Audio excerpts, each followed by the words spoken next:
में आपने एक्स तक देखा था, sum of all X component equals to 0। अब हम आते हैं वाई कॉम्पोनेंट पे। तो वाई कॉम्पोनेंट में आप देखिए, सबसे पहले हमने देखा कि जो आपके पास फोर्स है, रिएक्शन फोर्स ए वाई, उसका वाई कॉम्पोनेंट क्या होगा, तो वो वाई कॉम्पोनेंट ही है। तो इसलिए हमने यहाँ लिख लिया है कि प्लस ए वाई। क्यों प्लस लिखा है हमने, क्योंकि हमें पता है कि ये अपवर्ड है और पॉजिटिव अपवर्ड जो है वो y का ऊपर ही है। अब हम आते हैं, इस तरह हम चलते हैं ए वाई। अब हम आते हैं डी के ऊपर।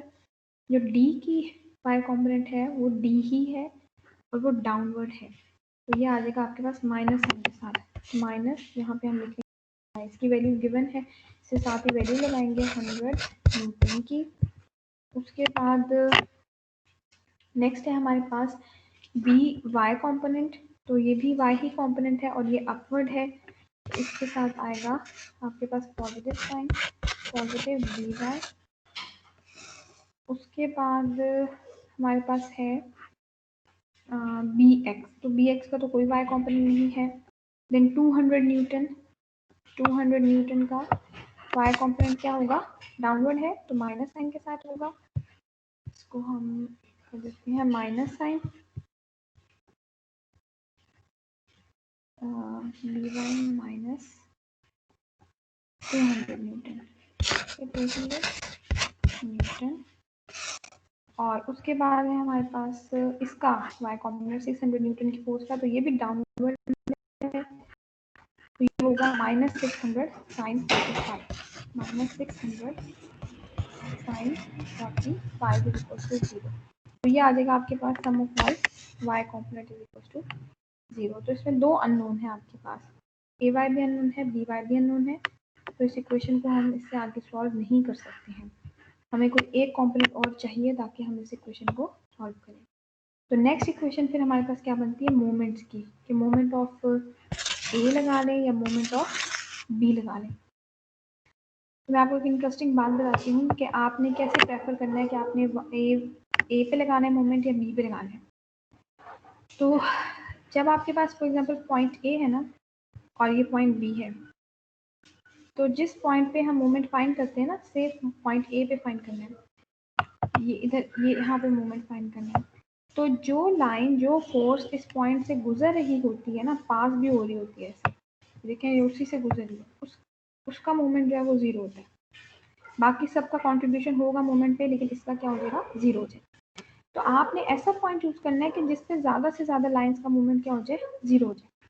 अगर हम ए पे लेते हैं तो सिर्फ ये इसका मोमेंट जीरो होगा, बाकी आपको हर फोर्स का मोमेंट निकालना पड़ेगा, इसके एक्स कंपोनेंट का, इसके वाई कंपोनेंट का, इसका मोमेंट, इसका मोमेंट, इसका मोमेंट, इसका मोमेंट, हर एक की कंट्रीब्यूशन जो मोमेंट में है वो फाइंड करनी पड़ेगी, सिवाय ए वाई की, क्योंकि ये उसी पॉइंट से पास हो रहा है। अगर आप पॉइंट बी पे लेते हैं तो देखिए पॉइंट बी से आपके पास 200 न्यूटन की फोर्स भी पास हो रही है, तो इसका मोमेंट भी जीरो हो जाएगा। बी एक्स भी पास हो रहा है, इसका मोमेंट भी जीरो हो जाएगा। बी वाई भी पास हो रहा है, इसका मोमेंट भी जीरो हो जाएगा। आपको सिर्फ मोमेंट किसका फाइंड करना पड़ेगा, 100 न्यूटन का, ए वाई का, और इसके हॉरिजॉन्टल और वर्टिकल कंपोनेंट का। तो देखिए कम हो गए मोमेंट्स, तो इसलिए आपने प्रेफर करना है कि आप मोमेंट पॉइंट बी लगाएं। तो यहाँ जो हम इक्वेशन लगाएंगे अब नेक्स्ट होगी sum of all moment at B is equal to 0। उसकी वजह मैंने आपको बता दी कि जो लाइन, जो फोर्सेस उस पॉइंट से पास हो रही होती हैं, उनका मोमेंट का कंट्रीब्यूशन जीरो हो जाता है, तो हमारे लिए कम फिगर्स रह जाएंगे। ठीक है, हमें सिर्फ 100 न्यूटन की कंट्रीब्यूशन देखनी होगी ए वाई की, इसके वर्टिकल और हॉरिजॉन्टल कंपोनेंट, सिर्फ 4 की। अगर हम ए वाई पे लगाएंगे तो फिर हमें 1 2 3 4 5 6 की देखनी पड़ेगी। तो इन तीनों का मोमेंट पे कंट्रीब्यूशन, यानी इस 200 न्यूटन की फोर्स का, इस बी एक्स का और इस डी का जीरो हो जाएगा, डी का होगा सॉरी, बी वाई का जीरो हो जाएगा, बाकी सबका कंट्रीब्यूशन होगा। तो हम यहाँ से स्टार्ट करते हैं डी से। अच्छा, इसके साथ आपको डायरेक्शन भी शो करनी होगी। मोमेंट ऑफ द फोर्स के साथ जो डायरेक्शन होगी वो ये होगी कि अगर ये एंटी क्लॉकवाइज है तो ये पॉजिटिव होगा, और अगर ये क्लॉकवाइज होगा तो ये नेगेटिव होगा। ठीक है ना। तो अब आप देखिए इसका ये ज़रा अच्छी तरीके से समझिएगा, क्योंकि ये है ज़रा ट्रिकी सा। अब देखिए सबसे पहले ये तीनों तो जीरो हो गए, ये भी जीरो हो गया, ये भी जीरो हो गया, ये भी जीरो हो गया और ये भी जीरो हो गया। अब हम आते हैं d is equal to 100 newton पर, के d जो 100 न्यूटन की फोर्स है, इसका कंट्रीब्यूशन क्या होगा इस मोमेंट में। तो इसका डिस्टेंस जो है ना वो यकीनन गिवन होगा डी का, हाँ ये देखिए डी कितना दूर है, 2 मीटर दूर है। तो मोमेंट का फॉर्मूला क्या होता है, फोर्स इनटू डिस्टेंस। तो डिस्टेंस आ जाएगा 2 और फोर्स कितनी आ जाएगी 100। तो हम यहाँ लिखेंगे 100 इंटू 2, ये आ जाएगा न्यूटन मीटर। ये है डी फोर्स का। अब आते हैं इसके साइन के ऊपर, ये पॉजिटिव होगा या नेगेटिव। तो देखिए ये एरो इस तरह से चलेगा, इस तरह से, तो ये एंटी क्लॉकवाइज है, ठीक है ना।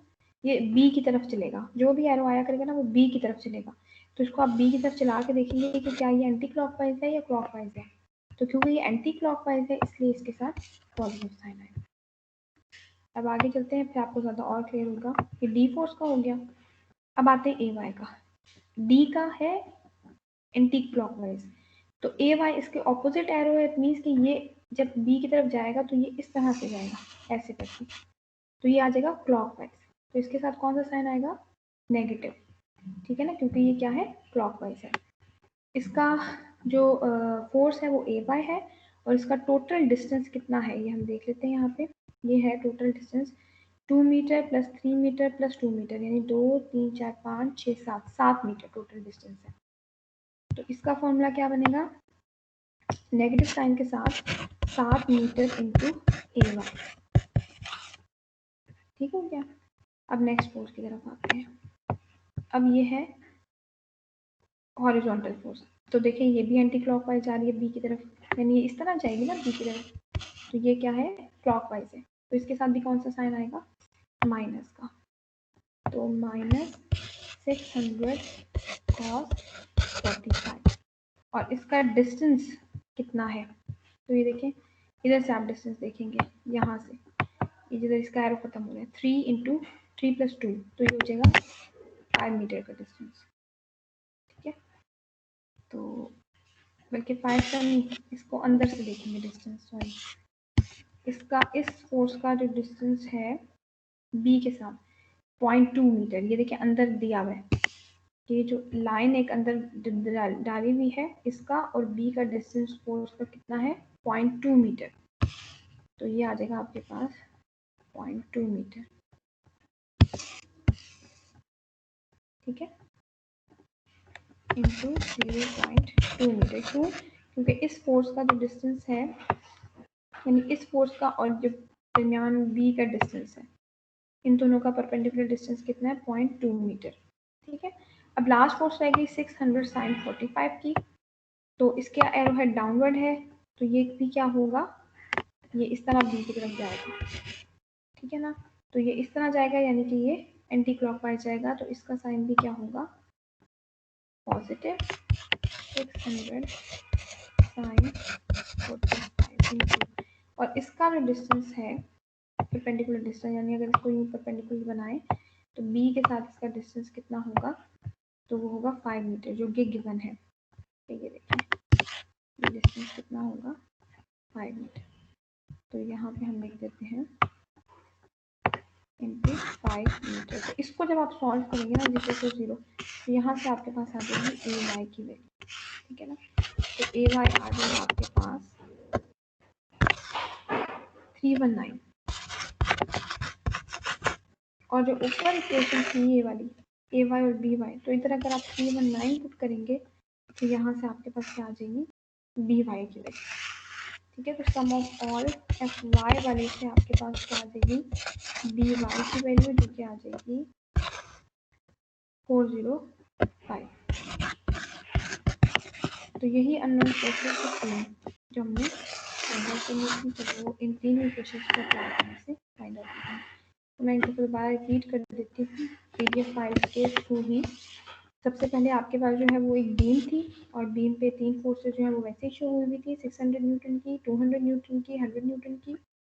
एक ए पॉइंट पे आपके पास रॉकर था। रॉकर क्या करता है, वर्टिकली प्रिवेंट करता है मोशन को, और हॉरिजॉन्टली होने देता है। बी पे पिन थी, पिन वर्टिकली और हॉरिजॉन्टली दोनों ही प्रिवेंट करता है मोशन को, ठीक है। तो इसलिए आपने क्या करना है, इसके ऊपर जब फोर्सेस लगानी है तो दोनों फोर्सेस लगानी है, वर्टिकल भी और हॉरिजॉन्टल भी। ए के ऊपर जब फोर्स लगाएंगे तो सिर्फ आपने वर्टिकल लगानी है, ठीक है, बाकी फोर्सेस तो सारी गिवन थी, ये फोर्स थी, इसका बस आपने एक्स कॉम्पोनेंट भी शो कर देना और वाई कॉम्पोनेंट भी शो कर देना। एरो की टेंशन नहीं लेनी है, आपकी मर्जी है अपवर्ड लें, आपकी मर्जी है डाउनवर्ड लें, आंसर से आपको पता चल जाएगा। अगर आप गलत लेंगे तो आंसर में नेगेटिव साइन आ जाएगा। कोशिश करें हमेशा टूवर्ड्स पॉइंट लें, यानी पॉइंट ए की तरफ ही लें, बी की तरफ ही एरो लगाएं, फिर सॉल्व करके देखिए कि आंसर सही आता है या नहीं आता। ये लगाने के बाद आपके पास क्या स्टेप है नेक्स्ट, कि आपने तीन इक्वेशन जो है, यानी sum of all X component equals to 0, sum of all forces के वाई कॉम्पोनेंट इक्वल्स टू 0 और मोमेंट 0। मोमेंट आप ए पे भी लगा सकते हैं और बी पे भी लगा सकते हैं। तो हमने सबसे पहले क्या किया, फिर एक्स कॉम्पोनेंट की फोर्सेस लगाई, ठीक है, उसमें सिर्फ दो कॉम्पोनेंट्स बन रहे थे। देखिए ए वाई का भी कोई एक्स कॉम्पोनेंट नहीं है, 100 का भी नहीं है, बी वाई का भी नहीं है, 200 का भी नहीं है, सिर्फ इसका एक्स कॉम्पोनेंट है और ये एक एक्स कॉम्पोनेंट है, तो इससे आपके पास बी एक्स की वैल्यू आ जाएगी। देन हमने वाई की इक्वेशन लगाई, तो उसमें एक अननोन था, इन्होंने वाई की बाद में लगाई है, हमने पहले लगा ली थी, तो ये भी अननोन आ रहा था। फिर इंपॉर्टेंट है मूवमेंट। मूवमेंट में मैंने आपको जैसे पहले कहा, ये देखिए इन्होंने ए से भी निकाला हुआ, बी से भी निकाला हुआ, आप किसी एक से निकालें, आपने अननोन निकालने, तो आपने प्रेफर वो पॉइंट करना है जहाँ पे कम से कम वैल्यूज आपको डालनी पड़े। अगर आप ए पे मूवमेंट लेंगे तो उधर से क्योंकि सिर्फ एक ही फोर्स जा रही है, तो जो फोर्स जो है मूवमेंट वाले पॉइंट से पास हो रही होती है, उसका मूवमेंट में कॉन्ट्रीब्यूशन 0 होता है। तो हमने ऐसा पॉइंट प्रेफर करना है जिसमें ज़्यादा से ज़्यादा मूवमेंट क्या हो जाए, 0 हो जाए। तो जब हम पॉइंट बी पे लेंगे तो ये देखिए बी वाई भी उसी से पास हो रहा है, ये 200 न्यूटन भी उसी से पास हो रहा है, बी एक्स भी उसी से पास हो रहा है, तो इन तीनों को कॉन्ट्रीब्यूशन क्या हो जाएगा, 0 हो जाएगा। तो इसलिए पॉइंट एम बी ए प्रेफर करें। फिर आप जब एम बी लेंगे उस पर आपको ए वाई का कॉन्ट्रीब्यूशन भी देखना पड़ेगा, इसका हॉरिजॉन्टल कंपोनेंट का कॉन्ट्रीब्यूशन देखना पड़ेगा, इसके वर्टिकल कंपोनेंट का कॉन्ट्रीब्यूशन देखना पड़ेगा और इस डी का कॉन्ट्रीब्यूशन देना पड़ेगा। तो इसका फॉर्मूला तो बड़ा सिंपल सा है कि आपने डी और जो बी पॉइंट है उसके दरमियान जो डिस्टेंस है उनको आपने 4 से मल्टीप्लाई करना है। जो इम्पोर्टेंट चीज़ है वो है साइन। साइन को आपने कैसे देखना है कि जिस डायरेक्शन में ये जा रहा है, तो अगर वो एंटी क्लॉकवाइज है तो फिर वो आपके पास आ जाएगा पॉजिटिव, अगर वो क्लॉकवाइज है तो फिर आपके पास आ जाएगा नेगेटिव। तो ये एंटी क्लॉकवाइज है, ये पॉजिटिव होगा। ये बी की तरफ इस तरह जाएगा तो ये हो जाएगा नेगेटिव। ये हॉरिजॉन्टल कंपोनेंट भी इसी तरह आएगा बी की तरफ, तो ये भी क्या हो जाएगा, नेगेटिव। और ये वर्टिकल कंपोनेंट जो है वो इस तरह से जाएगा तो ये भी हो जाएगा पॉजिटिव। ठीक है, तो ये दो कंपोनेंट पॉजिटिव होंगे, ये दोनों नेगेटिव होंगे। और डिस्टेंस से आपने हर एक मल्टीप्लाई करना है। ए वाई का वर्टिकल डिस्टेंस कितना होगा, ये हो जाएगा 2 3 2 यानी 7 मीटर। इसका जो है डिस्टेंस वो कितना होगा इस वाले एरो हेड का, तो ये आप देखें ये एरो है और ये इसका दरमियान का डिस्टेंस ये है 0.2 मीटर। और इस लाइन का, ठीक है, जो आपके पास ये वाली लाइन होगी 600 sin 45, इसका और इसका डिस्टेंस कितना होगा, तो ये आपके पास 3 + 2 5 मीटर है। ठीक है, तो ये इसका न्यूमेरिकल है, इसको आप लोग अच्छे तरीके से देख लें। समझ नहीं आती है तो फिर आप लेक्चर वाले टाइम में जब मैं अटेंडेंस दूंगी तो उसमें जो है आप लोग पूछ लीजिएगा मुझसे। ओके, थैंक यू, अल्लाह हाफिज़।